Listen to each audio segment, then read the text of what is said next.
Hey, what's up, everybody? Today we're talking about that side hustle you have, or maybe just that thing you're doing on the side because it's fun. So, it seems to me like tons of people have a side hustle. There's all sorts of blogs about this. Make money from home, make money doing what you love, replace your 9 to 5 job. Everyone seems to have, maybe you don't call it a side hustle, but everyone seems to have kind of that extra income, that thing they're looking for where they can boost their income a little bit. Perhaps you enjoyed doing some things on the side. You said, I can actually make some extra money doing this. I'm doing it anyway. Or maybe you've got the savings goal and you're looking to put a little bit extra away to reach that goal quicker. Or maybe you actually started a business because you want to replace your 9 to 5 job and eventually go out and do that full time. So I will have some other videos about kind of starting a business, some tips there, general things you need to do. But this one in particular, this is related to, do you have a business or a hobby? All right. Now, your definition of it doesn't really matter, to be honest with you. The IRS has a definition. Now, intent does matter. There is a piece of it where if you intend to make a profit, that kind of falls under the business side of things.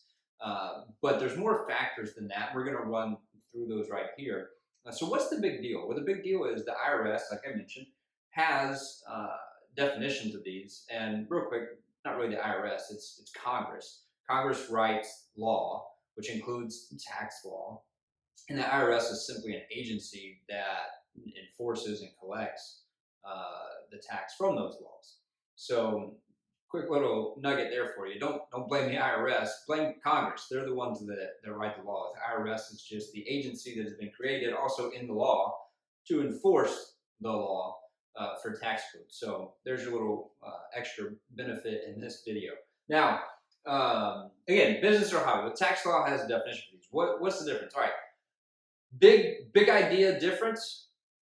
Business with net income will be subject to self-employment tax and income tax.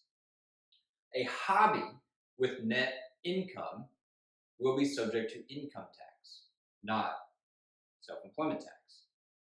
So if you have net income, it will likely be harder to prove that that is a hobby and not a business, because obviously there's a tax benefit for you to be treated as a hobby.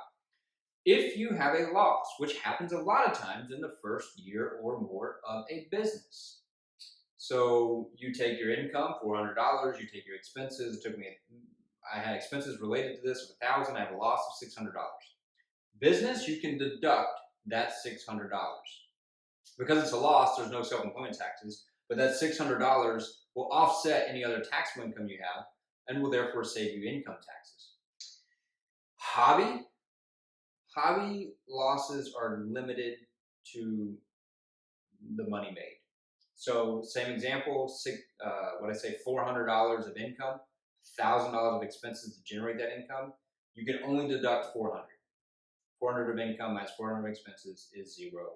The rest of the loss will be suspended, not deductible for a hobby. Those are typically called the hobby loss rules. So, if you have losses, clearly it's beneficial to be treated as a business because you can deduct those losses, they can offset other taxable income and be a tax benefit to you.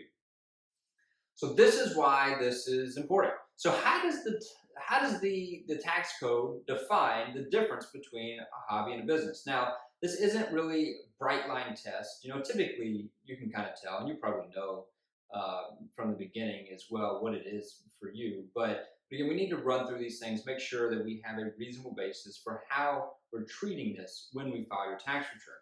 All right, is the activity carried out in a business-like manner? And do you maintain complete and accurate books and records? A business should definitely do those things. Hobby, typically is not going to do that. Does the time and effort you put into the activity show that you intend to make it profitable? This is what I talked about. An intent to profit, an intent to make money.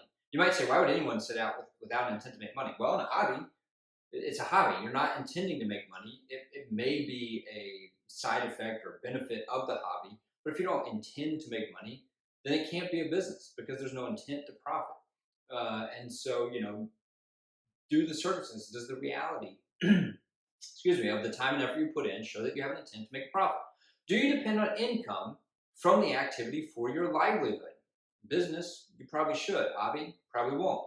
Are any losses due to circumstances beyond your control, or are they normal for the startup phase of this type of a business? Again, difference between business and hobby. Is this normal? Are they beyond your circumstances? Um, Startup phase. Have you changed methods of operation to improve profitability? So again, that question is kind of assuming there's losses, which is where the tax code, the IRS, is very interested in limiting losses. You can't deduct losses for a hobby. So if you're losing money and this is a business with the intent to profit, have you done anything to change your process in order to generate a profit? And so they're going to be looking at those things if you're trying to deem this as a business. All right, do you and your advisors have the knowledge needed to carry out the activity as a successful business?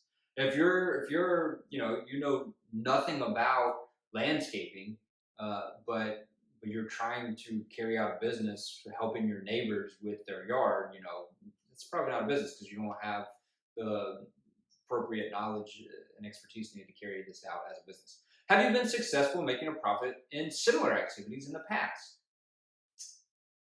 All right. Does the activity make a profit in some years, and how much profit did it make? So this one again, the best way to show intent to make a profit, if you're trying to be deemed a business, is to show a profit. And so I think it's 2 out of 5. It could be 3 out of 5, but I'm pretty sure it's 2 out of 5. It's almost a safe harbor, but not quite. If you show a profit 2 out of 5 years, but then they've got that question about how much also. How much profit did you make?